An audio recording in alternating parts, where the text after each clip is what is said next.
네, 시장에 관심이 모아졌었던 엔비디아와 관련해서는 이제 결판이 나 있는 상태입니다. 오늘 국내 증시에서 이 부분을 어떻게 받아들이게 될지 한번 함께 해 주시기 바랍니다. 자, 이어서 오늘장 뉴스 좀 보도록 하겠는데요.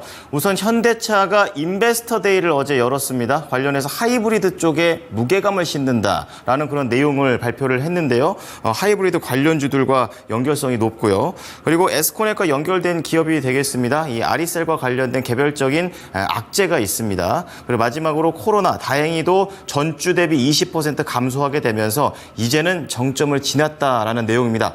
코로나 진단키트 관련된 종목이라든지 이러한 부분들을 미리 좀 예측해 볼 수 있는 소식인 것 같습니다. 자세히 알아보겠습니다. 김은벽 캐스터 전해주시죠.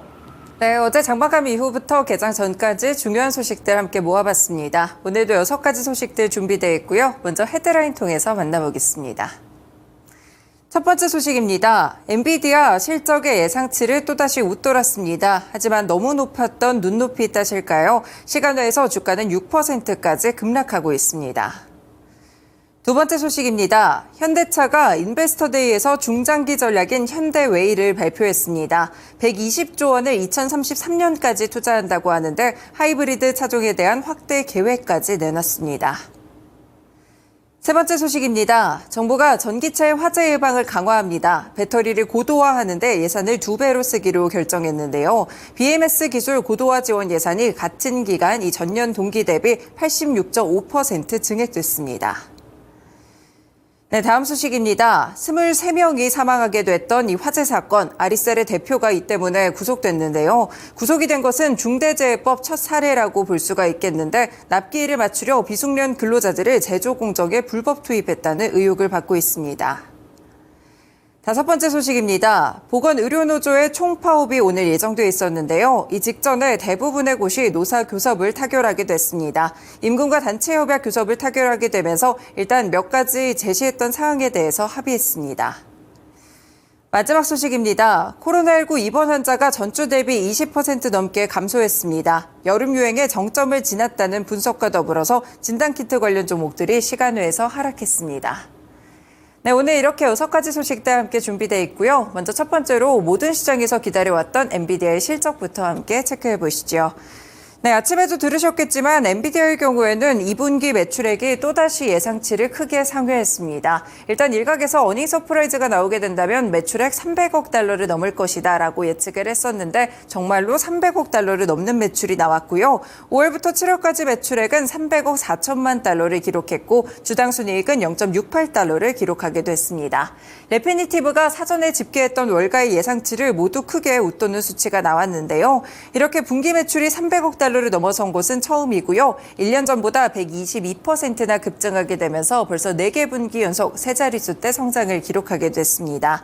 일단 데이터 센터 사업의 매출의 경우에는 지난해 같은 기간보다 무려 154%나 폭증하며 전체 매출을 늘렸는데요. 이 사업 부문의 매출이 전체 매출의 88% 비중을 차지하고 있습니다. 그리고 8월부터 10월까지 다음 회계연도의 매출 역시나 325억 달러로 300억 달러를 훌쩍 넘을 것이라고 내다봤는데 월가에서는 317억 달러 정도가 되지 않을까 예상을 했기 때문에 이 역시나 함께 예상치를 웃돌았다고 볼 수가 있겠습니다. 그리고 블랙웰은 내년 1분기 사이에 양산에 들어갈 예정이라면서 4분기에는 블랙웰 매출 규모가 수십억 달러에 이를 것이라고 봤습니다. 그리고 젠슨황 CEO는 호퍼칩 수요도 여전히 강력하다고 봤고요. 향후의 매출 성장에 대한 기대감을 크게 높이는 모습들도 있었습니다. 다만 실적 발표 이후에 시간외 거래에서 뉴욕 증시 엔비디아의 경우에는 8% 정도의 급락세까지 나타났었는데요. 현재도 거의 6% 넘게 크게 하락하고 있다는 점을 살펴보실 수가 있겠습니다. 일단은 시장의 예상치와의 격차 부분에서 이전보다는 어느 정도 줄어들었다라는 평가를 받고 있기도 하고요. 모든 눈높이를 맞출 수 없었다는 점과 이 투자자들의 눈높이가 지나치게 높아져 있기 때문에 이 뉴스가 나오게 되면서 하락하는 모습들이 나왔다라는 여러 가지 분석들이 나타나고 있습니다.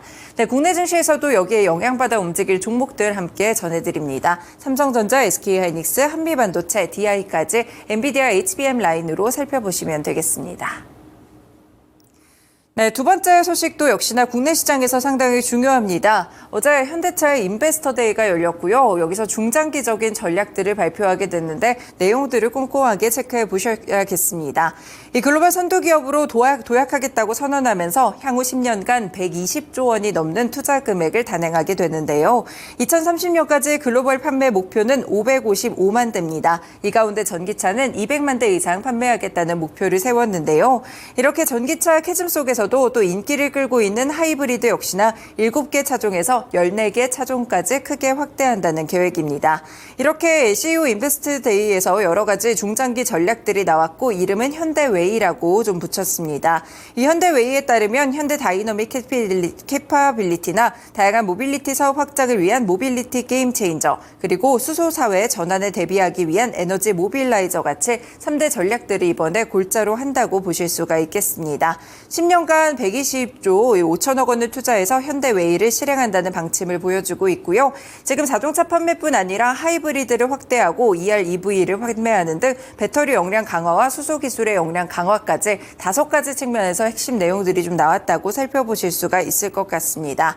네, 그리고 이 자율주행과 관련된 이야기들도 좀 나왔다고 보실 수가 있겠는데요. 하이브리드와 더불어 자율주행 이야기가 나오게 되면서 결국에 반응이 이쪽 관련 종목들로 돌아가는 흐름이었습니다. 네, 어제 시간회에서 자율주행 관련 섹터들의 움직임이 상당히 좋았습니다. 지금 보시더라도 슈어소프트테크는 시간회 상한가에 들어간 모습이었고요. 라닉스도 9% 가까이 급등세가 있었고 모바일 어플라이언스 8% 상승한 2,435원을 기록하기도 했습니다. 네, 이렇게 현대차의 인베스터데이에서 나온 내용들 오늘 증시에서 반영될 수 있으니까요. 함께 살펴보시면 좋을 것 같습니다. 네, 세 번째 소식으로 넘어가 보겠습니다. 연일 전기차 화재 소식이 좀 화두가 되고 있는데 산업통상자원부가 내년 첨단 사업 지원 예산에 대해서 크게 증가를 시키는 모습이었습니다. 특히나 전기차 화재를 예방하기 위한 예산이 크게 편성됐다고 볼 수 있겠는데요. 산업부에 따르면 내년 예산안은 올해보다 218억 원 증액된 11조 5,010억 원으로 편성이 됐습니다. 첨단 산업 육성 분야 예산이 2조 894억 원으로 확대 편성됐고, 그리고 전기차 화재를 사전에 예측할 수 있게끔 배터리 관리 시스템의 기술 고도화 지원 예산이 같은 기간 86.5%나 증액이 됐습니다. 그래서 일단 248억 원으로 편성하고 전기차용 2차 전지 화재 안전성 평가 시설 구축 예산에도 82.9% 이상인 62억 원을 투입한다는 소식인데요. 아울러 방산이나 조선 등 대형 프로젝트 수주를 지원하기 위해서 무역보험기금에서 800억 원을 출연하게 되고요. 수출보증, 보험, 그리고 선수금 환급보증 등 특례보증 지원을 강화하기로 했다는 점도 함께 전해드릴 수 있겠습니다. 일단 예산안 편성 내용들에서 어떤 부분이 확대됐는지 이 부분도 시장의 투자 포인트로 작용하고 있고요. 어제 시간에서 올랐던 한필레이저나 민테크, 나노팀까지 관련 종목으로 묶어볼 수 있겠습니다. 네, 다음은 개별 소식으로 살펴봅니다. 네, 어제 이 중대재해법 처벌법 위반 혐의를 받고 있는 박 대표에 대해서 혐의 사실이 중대하다면서 구속영장을 발부하는 모습이었습니다. 바로 박순관 아리셀 대표 이야기인데요. 2022년 중대재해처벌법 시행 이후 업체 대표가 구속된 것은 이번이 첫 사례라고 합니다. 일단은 전반적으로 이 박 대표의 아들 박중원 총괄본부장에 대해서도 같은 사유를 들면서 이번에 구속영장을 발부했다고 하는데요. 앞서서 노동부와 경찰은 이달 23일 수사 결과 합동 브리핑을 열고 박 대표 등 4명에 대해서 사전구속영장을 각각 신청하기도 했습니다. 지난 6월 24일이었죠. 경기 화성시 소재 아리셀 공장 3동에서 2층에서 불이 났는데 23명이나 숨지고 8명이 다쳤습니다. 수사 결과 아리셀은 납기를 맞추기 위해서 비숙련 근로자들을 제조 공정에 불법으로 투입했다고 하고요.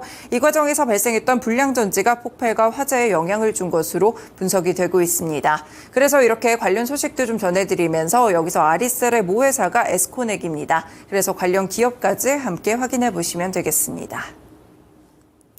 다섯 번째 소식입니다. 또 보건의료노조의 총파업이 오늘장 상당히 또 중요했는데요. 그동안 비대면 진료 관련 종목들이 이 때문에 상승하는 흐름들이 있었습니다. 그런데 일단 전국 보건의료산업노동조합의 총파업을 앞두고 막판 교섭이 잇따라 타결되면서 산하사업장 62곳 가운데 59곳이 파업을 철회하게 됐습니다. 단 3곳만 남겨두게 됐고요. 대부분의 곳들이 임금과 단체 협약 교섭을 타결했다고 합니다. 합의를 이룬 의료기관들의 주요 타결 내용은 의사진료 진료 공백에 따른 일방적인 책임 전가 금지라든지 임금 인상, 불법 의료 근절, 업무 범위의 명확화, 인력 확충 등 이 주 4일제 시범 사업 같이 여러 가지 내용들이 담겼다고 보실 수가 있겠는데요.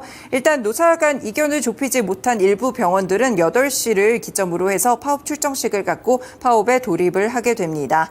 일단 이런 이야기들, 진료 공백에 대한 우려들이 상당히 컸었는데 어느 정도 타결이 됐다는 점에서 원격 진료 관련 종목들까지 함께 연결해 볼 수 있겠습니다. 네, 마지막 소식 살펴보겠습니다. 한동안 코로나19와 관련돼서 시끌시끌한 모습이었는데 그래도 정점은 지난다 봅니다. 일단 지난주 코로나19로 인해서 입원한 환자 수가 감소세로 돌아선 것으로 집계됐는데요. 방역당국 측에서도 여름의 유행 정점은 지나갔다고 평가하고 있습니다. 질병관리청에 따르면 코로나19 표본감시 입원 환자 수는 지난주 1,164명으로 직전주보다 20.5% 감소했다고 하는데요.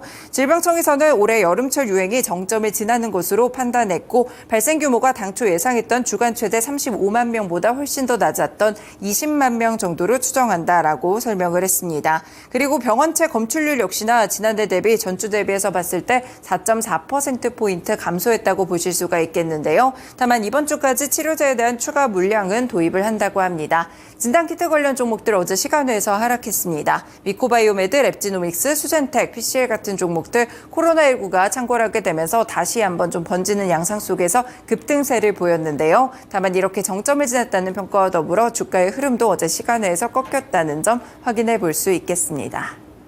네, 오늘도 이렇게 6가지 소식들 함께 정리해드렸습니다. 지금까지 모닝뉴스였습니다.